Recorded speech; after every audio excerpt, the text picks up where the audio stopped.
Hola, mi nombre es Cristian González y yo soy académico del Departamento de Biología de la Facultad de Ciencias y director del Centro de Gerociencia, Salud Mental y Metabolismo. El día de hoy les voy a contar acerca de algunas de las cosas que hacemos en mi laboratorio que se enmarcan en el tema de envejecimiento. Por lo tanto, la presentación de hoy lleva por título Envejecimiento en Chile, lecciones desde la gerociencia, y espero contarles a lo largo de esta presentación qué es la gerociencia. Quiero partir con esta pintura, que es una pintura del siglo XVI, hecha por el Bosco, y esta pintura muestra eh, una fuente aquí en el medio, y esta fuente tiene en el medio una columna, donde está, arriba de la columna está Afrodita, que es la diosa del amor, y desde esta columna emana agua que la gente utiliza para rejuvenecer. Por lo tanto, lo que muestra esta pintura es que el paso del tiempo ha sido un tema de interés desde toda la historia de la humanidad,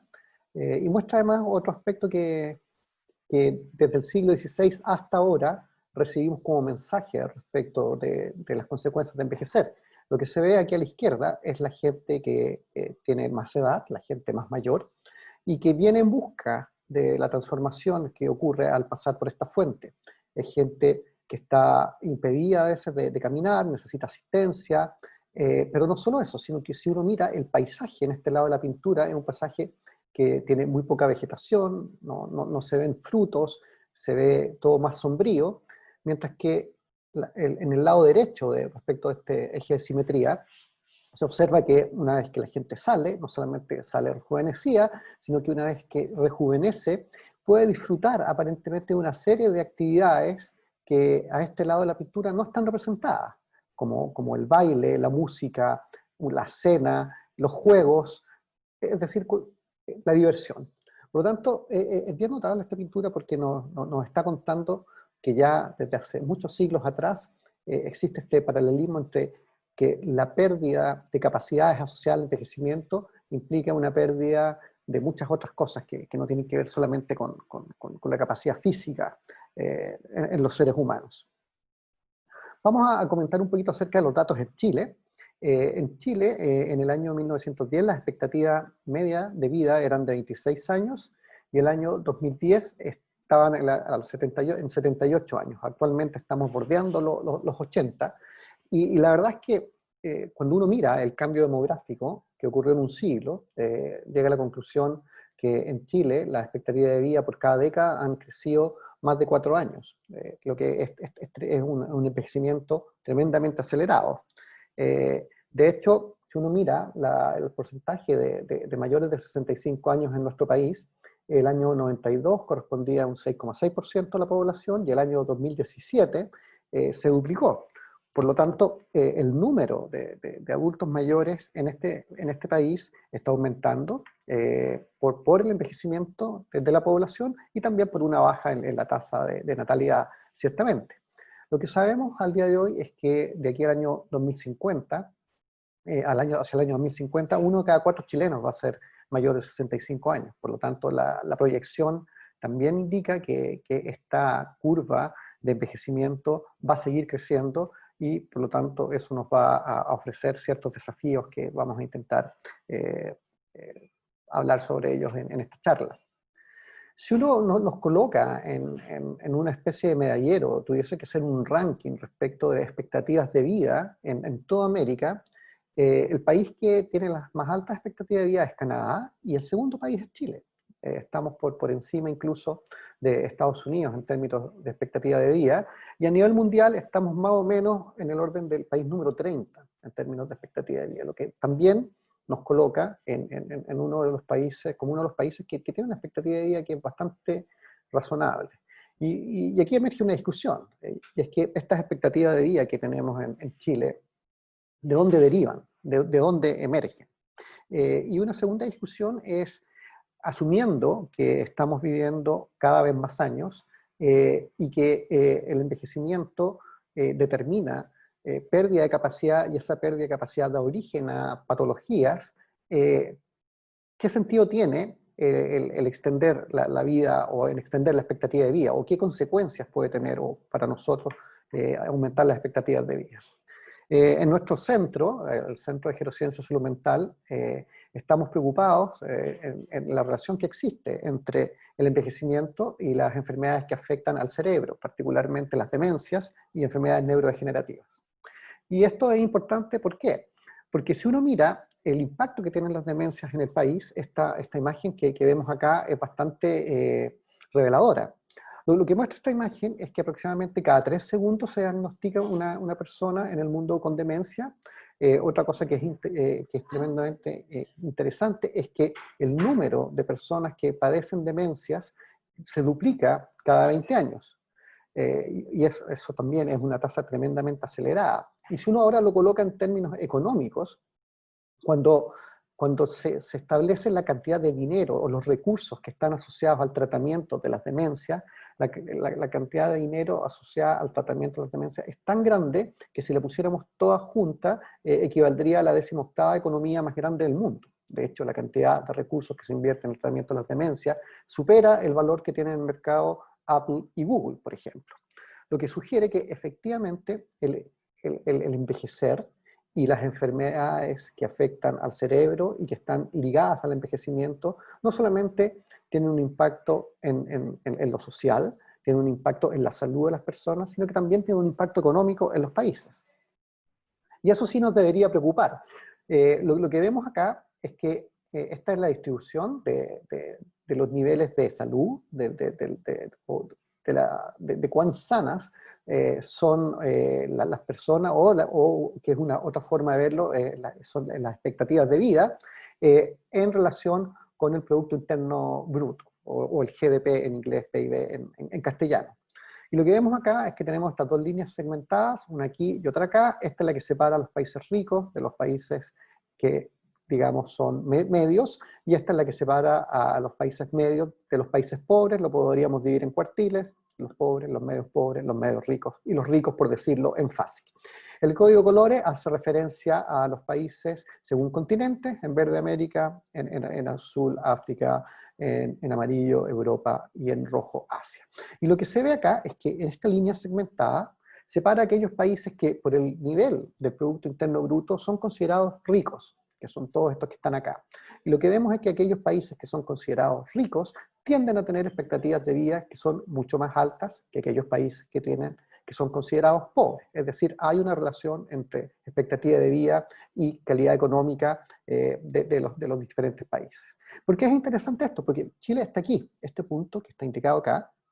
es Chile. Y Chile, y esto es algo que escuchamos repetidamente a la gente que habla de estos temas desde el punto de vista macroeconómico, está en el umbral de convertirse en un país desarrollado si uno mira un dato, simplemente, el Producto Interno Bruto.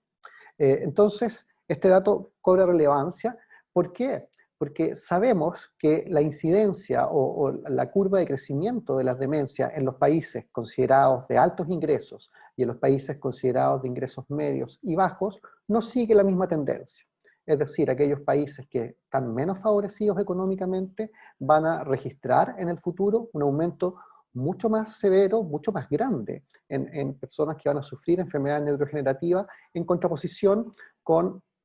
los países que tienen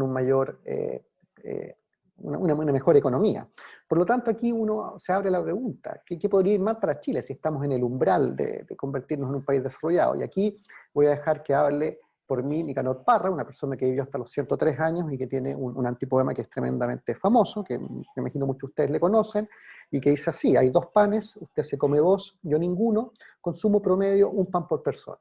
En el fondo, lo que nos quiere decir Nicanor es que cuando simplemente nos fijamos en un parámetro como el Producto Interno Bruto, que da cuenta de cómo toda la riqueza del país se reparte por el número de habitantes, parece ser que estamos bien posicionados. Sin embargo, este estudio, que fue hecho por Andrea Lachevsky, una investigadora de nuestro centro, muestra que no deberíamos estar tan felices. ¿Por qué? Porque lo que se observa acá es que aproximadamente un poco más del 85% de las personas tienen ingresos que son menores a $10.000 per cápita, cuando el umbral en Chile se ha establecido que está sobre aproximadamente a los $20.000 per cápita. Por lo tanto, sabemos que eso no refleja lo que está ocurriendo en la mayoría de la población, y lo que es más revelador de este estudio de la doctora Slachewski es que cuando uno mira la cantidad de costos que salen de los costos indirectos, es decir, que tienen que asumir las familias para tratar las demencias, que es la barra negra, estos costos siempre son mucho más impactantes para los estratos socioeconómicos más bajos. Es decir, mientras menor ingresos tiene una familia,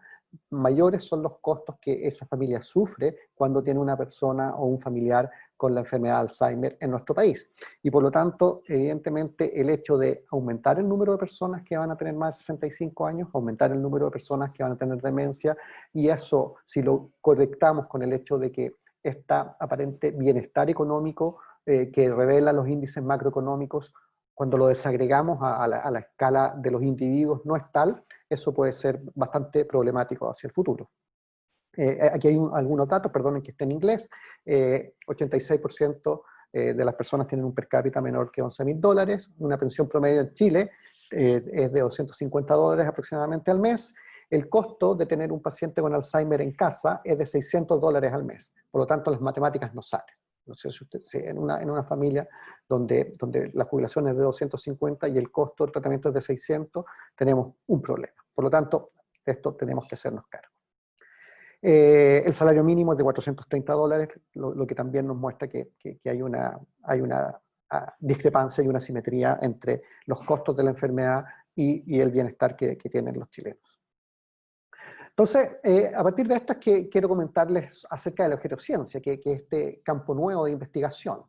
que emerge desde el cruce de dos disciplinas distintas. Una es la biología de las enfermedades y otra es la biología del envejecimiento, que son dos caminos que durante mucho tiempo se transitaron separadamente, y a partir de hace aproximadamente una década emerge el concepto de geronciencia, que busca entender la relación que existe entre la forma como se producen las enfermedades y la forma como estamos envejeciendo. Este es un campo que ha sido empujado desde muy al principio por un biólogo chileno que se llama un bioquímico chileno, perdón, que se llama Felipe Sierra, y que popularizó el término gerociencia. De hecho, la hipótesis de la gerociencia fue derivada a partir de algunos de los conceptos que desarrolló Felipe, y la hipótesis dice que si retrasamos el proceso de envejecimiento, va a ser posible retrasar la aparición no solamente de una, sino de la mayoría de las enfermedades crónicas que más afectan a los humanos. Por lo tanto, una buena idea es tratar de entender muy bien cuáles son los mecanismos de envejecimiento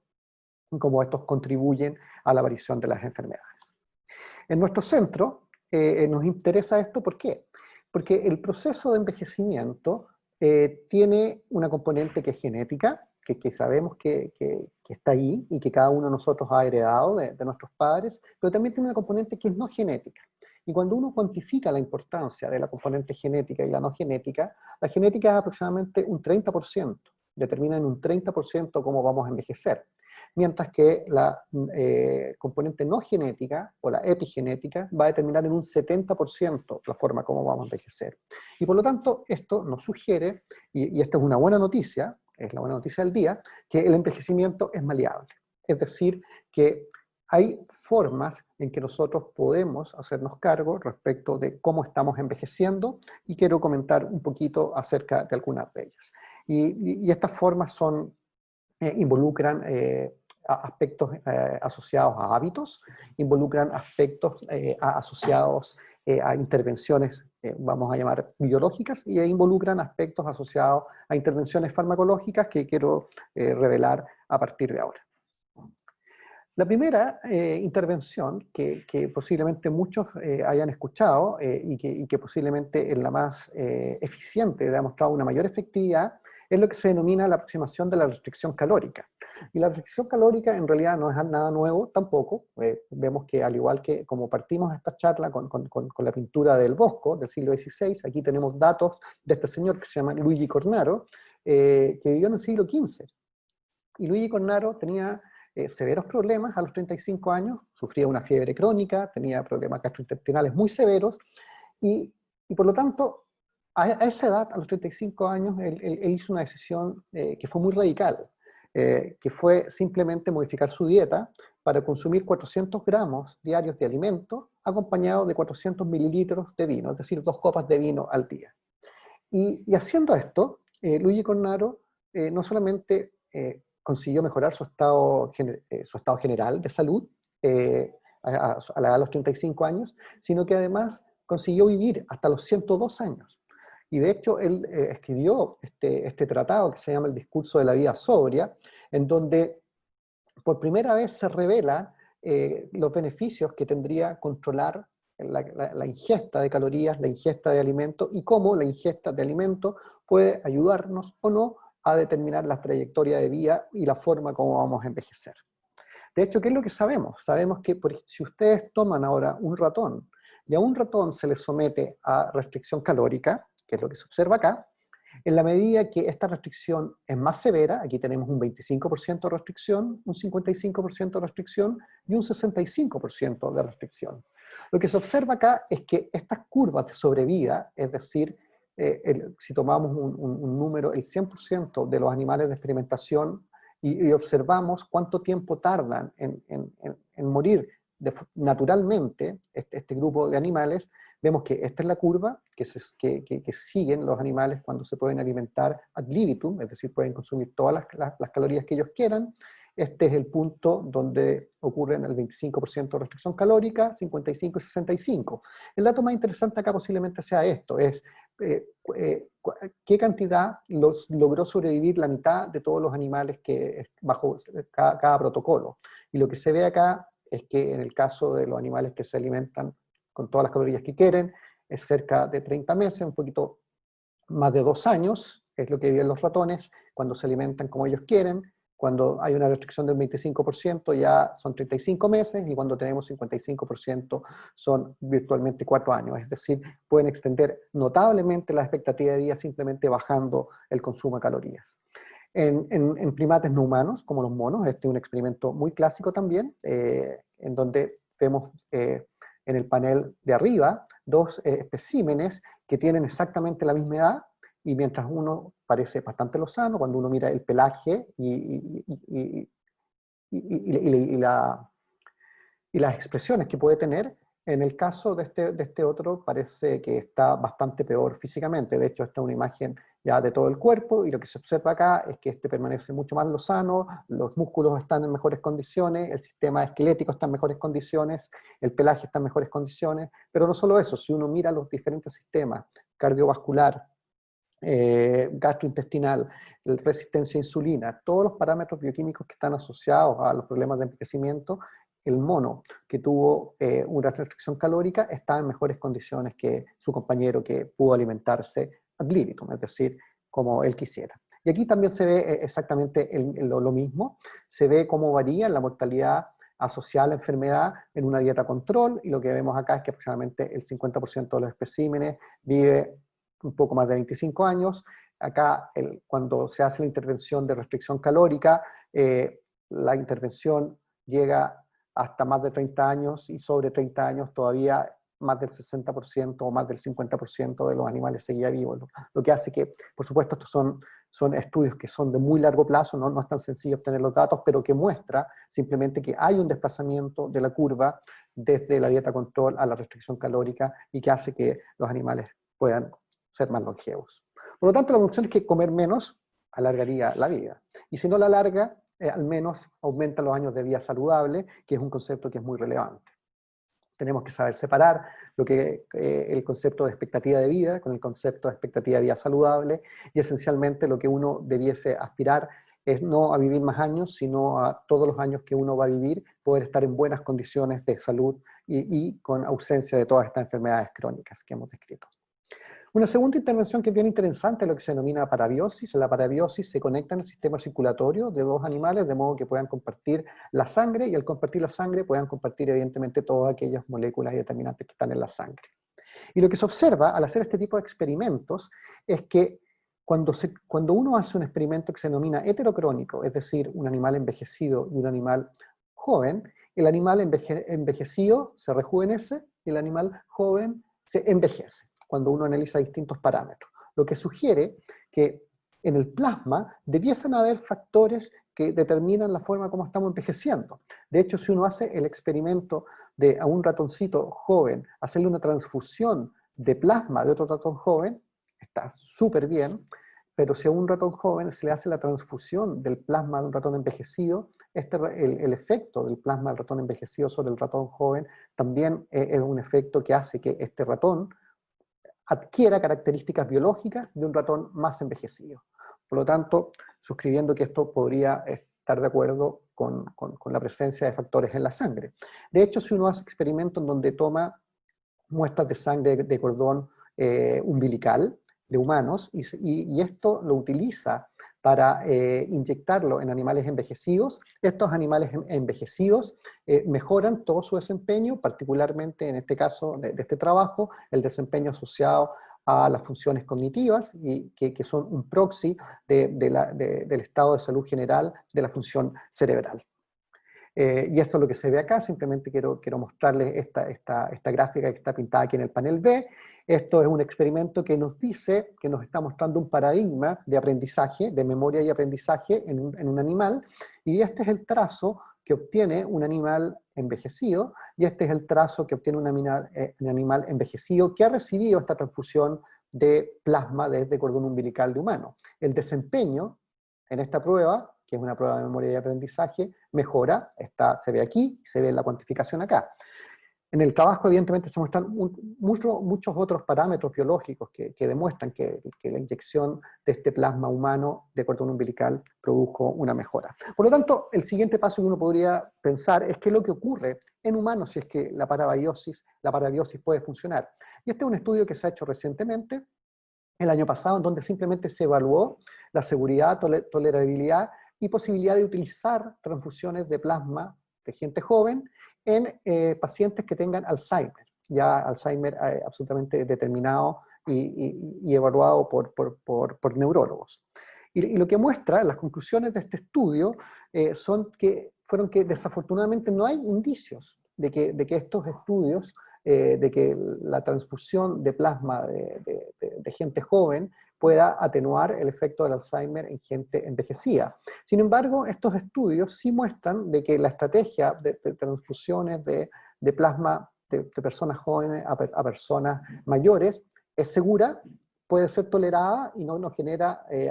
efectos adversos. Una discusión que es interesante a partir de este estudio es qué podría ocurrir si es que estas intervenciones basadas en parabiosis se hicieran no cuando una persona tenga Alzheimer, sino que cuando una persona es mayor, pero todavía tiene todas sus capacidades cognitivas intactas. Y esa es una pregunta que está abierta y que posiblemente vamos a escuchar la respuesta en los próximos años.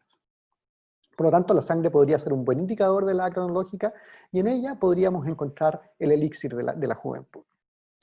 Desde el punto de vista de las intervenciones más farmacológicas, hay dos intervenciones que han demostrado cierta eficacia en términos de controlar cómo envejecemos. La primera es con una droga que se utiliza en el tratamiento del rechazo a los trasplantes de órganos, que se llama rapamicina, que recibe el nombre porque fue aislada a partir de bacterias que fueron colectadas en la isla Pascua, en Rapa Nui, y por eso recibió el nombre de rapamicina. Y lo que se observa acá es que en modelos animales, la rapamicina también extiende la sobrevida de los animales que reciben la rapamicina. Aumenta en un 17% la expectativa de vida máxima y aumenta aproximadamente en un 7% la expectativa de vida media en un ratón que vive aproximadamente un poco más entre 2 y 3 años, recordemos. Este 7% puede parecer modesto, pero en escala humana un 7% serían 5 a 6 años extra de vida, ¿no es cierto? Sin embargo, la rapamicina tiene un problema, y es que genera una serie de efectos adversos, una serie de efectos secundarios, que al día de hoy no la hacen un fármaco que uno podría utilizar para tratar o para generar mejores condiciones durante el envejecimiento. Un aspecto sí que es interesante es que a partir de la rapamicina se ha derivado una serie de otras moléculas que se denominan en su conjunto, se llaman rapalogs. Y estos rapalogs son derivados de la rapamicina y algunos de ellos están siendo actualmente ensayados en fases clínicas. Hay una compañía en Estados Unidos que se llama Restore Bio, y esta compañía, por ejemplo, ya ha demostrado en un estudio en fase clínica en etapa 2, que la administración de algunos de estos Rapaloc mejora la respuesta que tienen los adultos mayores a la vacunación contra la influenza. Nosotros sabemos que año a año se hacen campañas para vacunar a los adultos mayores contra la influenza, pero la respuesta inmune que desarrollan los adultos mayores siempre es una respuesta inmune que está más atenuada respecto de la gente que es más joven, porque se produce un mecanismo que se denomina de inmunosenescencia. Y por lo tanto, la utilización de estos Rapalox, lo que se ha visto es que en gente sana mejora la respuesta del sistema inmune frente a la inmunización contra la influenza, y por lo tanto lo que nos está sugiriendo es que esos sistemas inmunes de estos sujetos mayores que reciben rapamicina se comportan aparentemente más parecido al sistema inmune de un sujeto más joven que de la propiedad de las personas que están recibiendo este fármaco. Y el segundo tratamiento farmacológico que es importante y que está ocurriendo actualmente está liderado por Nir Barzilai del Albert Einstein College de Medicine. Se inició hace 2 años y se llama el estudio TAME, Targeting Aging with Metformin. La metformina es un fármaco que se utiliza para el tratamiento de la diabetes tipo 2 o la resistencia a la insulina actualmente, y este estudio lo que busca demostrar es que en gente sana la metformina puede mejorar la forma como envejecemos. Es un trial que está actualmente en curso, es un trial que es multicéntrico, hay 7 centros involucrados en esto, que van a hacer un seguimiento de miles de sujetos sanos que se les administre metformina, y se va a evaluar posteriormente si es que la gente que estuvo en tratamiento metformina a través de un doble ciego contra placebo, su condición general de envejecimiento fue mejor comparado con aquellos que no recibieron el fármaco. Por lo tanto, al día de hoy, esta sea posiblemente la estrategia farmacológica que tiene mejores probabilidades de convertirse en la primera fármaco contra el envejecimiento. Pero, de nuevo, por supuesto, no es algo que uno debiese tomar hasta que no esté terminado la prueba clínica y sepamos certeramente y de forma muy demostrada de que es inocua y de que efectivamente está ayudando a lo que estos investigadores determinan que podría ayudar. En nuestro centro, nosotros nos interesa, y en mi laboratorio particularmente, cómo podemos hacer que el envejecimiento en el cerebro sea maleable. Y en estricto rigor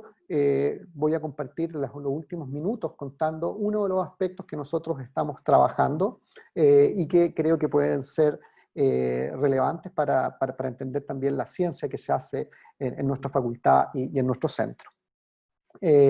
Uno de los problemas que tenemos cuando intentamos estudiar el envejecimiento en el cerebro es que evidentemente lo estudiamos en modelos animales primariamente, pero la mayoría de los estudios que podemos hacer en los modelos animales es un estudio que se basa en la utilización de células derivadas del cerebro, pero en el estadio embrionario. Y por lo tanto tenemos ahí un problema, y es que queremos modelar algo que ocurre en la última etapa de la vida con células que provienen de la primera etapa de la vida, de hecho antes de la vida, porque son embriones todavía no han nacido. Por lo tanto, la pregunta que nosotros estamos tratando de responder es qué podemos hacer para tener neuronas que tengan la misma edad de los modelos de estudio que estamos utilizando. Y la aproximación que utilizamos actualmente es la conversión directa celular, es decir, tomamos células, por ejemplo, de la piel, de los modelos animales, de ratones en este caso, de ratones de distinta edad, y estas células de piel las transformamos directamente en neuronas por un proceso químico que hace que la edad que tenía esta célula al momento de extraerla desde el individuo sea la misma edad que tiene esta otra célula al momento de generarla.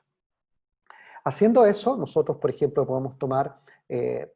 células de la piel, biopsias de piel de animales jóvenes, adultos o envejecidos, y estos fibroblastos, que es un tipo específico de célula de la piel, los transformamos en neuronas, y esto es lo que se ve acá. Cuando nosotros hacemos esta transformación, las células adquieren una morfología que es reminiscente de una neurona, que es muy distinta de la morfología de una célula epitelial, pero no solo a eso, sino que empiezan a adquirir marcadores específicos de neurona. Esta proteína que está aquí pintada en verde es una proteína que está ausente en los fibroblastos, y es por eso que aquí la imagen se ve en negro, pero en la medida que empezamos a convertir las células de piel en neuronas, la cantidad de esta proteína neuronal comienza a crecer, comienza a aumentar. Por lo tanto, estas células que tienen morfología de neurona, tienen marcadores de neurona, y nosotros también hemos detectado que tienen actividad eléctrica similar a las neuronas, nos van a permitir modelar en modelos preclínicos, es decir, animales, qué es lo que ocurre con las neuronas a medida que ocurre el envejecimiento cerebral. Voy a terminar contándoles simplemente que dentro del contexto de nuestro proyecto de investigación, GERO, estamos en conjunto con un grupo de investigadores clínicos de la Universidad de Chile, llevando una cohorte de estudio con 300 sujetos humanos que han sido reclutados a partir de 3 comunas de Santiago, todos mayores de 70 años, y a esta cohorte le vamos a hacer un seguimiento longitudinal por hasta 8 años, con evaluaciones cognitivas. Hemos obtenido muestras biológicas, estamos haciendo biomarcadores, estamos haciendo marcadores genéticos, vamos a hacer resonancia magnética funcional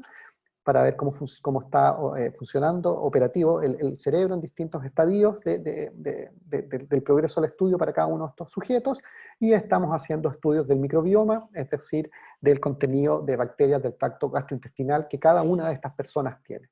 Lo que esperamos es que cuando hagamos cruzar todos los resultados derivados de cada uno de estos estudios, nos permita establecer un buen clasificador respecto de la vulnerabilidad selectiva que tienen los chilenos mayores de 70 años, para decir quiénes de ellos podrían desarrollar con mayor probabilidad una enfermedad neurodegenerativa y cuáles de ellos no. Una segunda derivada, y que tiene que ver con lo que les acabo de contar, es que ciertamente en la medida que ahora somos capaces de tomar células de la piel y transformarlas en neuronas, vamos a poder tomar biopsias de piel a partir de la cohorte GERO, de sujetos chilenos envejecidos, y preparar neuronas, esta vez neuronas humanas, que nos van a servir para poder interrogar un sistema que evidentemente no es posible hacer en otras condiciones. Es decir, vamos a poder generar neuronas humanas envejecidas a partir de personas que vamos a conocer sus datos genéticos, sus datos de biomarcadores, sus datos de desempeño cognitivo, y de esta forma podríamos desarrollar alguna intervención que nos permita entender no solo cómo ocurre el envejecimiento, sino qué cosas podríamos hacer para retrasarlo. Por lo tanto, las proyecciones de lo que estamos haciendo es utilizar, evidentemente, sistemas heterocrónicos para entender el efecto del envejecimiento. Es a partir de estas biopsias de piel, derivadas de los pacientes chilenos, preparar las neuronas humanas, como dije anteriormente, y moldear el envejecimiento, y desarrollar alguna intervención basada en cambios de hábito, o farmacológicas o génicas, por terapia génica, por ejemplo, para identificar cuáles son las dianas más importantes que uno podría tratar de moldear para favorecer un envejecimiento cerebral saludable. Termino simplemente con una reflexión. La reflexión es que, independiente de que busquemos un fármaco o busquemos una terapia génica, el hecho de que el envejecimiento sea maleable y que nosotros podamos tomar decisiones como la forma en que nos alimentamos, si hacemos ejercicio, si dormimos un número de horas suficiente, si podemos controlar el estrés, nos indica que todas estas intervenciones inciden directamente en la forma como vamos a envejecer, y por lo tanto tomar conciencia de esto desde la vida más temprana posiblemente sea la mejor estrategia para envejecer en mejores condiciones. No hay que preocuparse a los 65 sobre cómo vamos a envejecer, hay que preocuparse desde el minuto en que uno nace, porque de las decisiones cotidianas que tomemos vamos a determinar la forma y la trayectoria de vida que vamos a poder sufrir a lo largo de nuestro paso por este planeta. Así que con esa reflexión final